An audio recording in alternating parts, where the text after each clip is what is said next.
A lot of people hear buyer's market or seller's market and assume it's just about the number of homes for sale versus the number of buyers.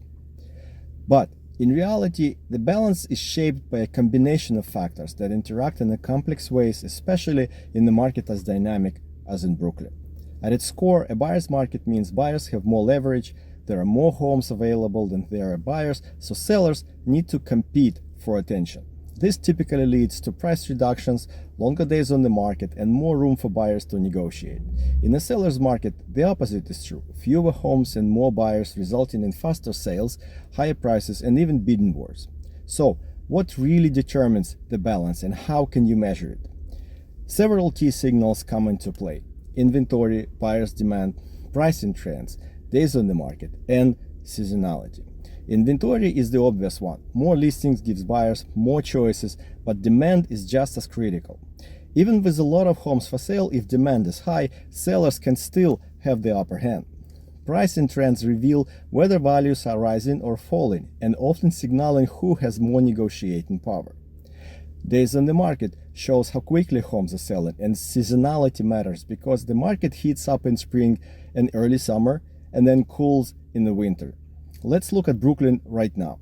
In May 2025, the overall Brooklyn market showed signs of being the buyer's market, with homes selling for an average of 3% below asking price and a median of 59 days on the market. This suggests more supply than demand across the borough. However, this is just the big picture. If you zoom into specific neighborhoods or property types, and the story changes. For example, in Northwest Brooklyn, townhouse prices have soared year over year, and homes move fast. A clear seller's market. On the other hand, in Canarsie, prices are lower and homes takes longer to sell, so buyers have more negotiating power. Condos and co-ops show different patterns as well. Condos are up 5% in price, while co-ops have seen only modest price growth. So, how can you tell where your market stands? Buyer and sellers can look at how many homes available, how long they are staying on the market, and whether homes are selling above or below asking price one by one on sites like Zillow or StreetEasy. Agents dig deeper, analyzing contract activity, absorption rates, and price per square foot on the dedicated real estate sites.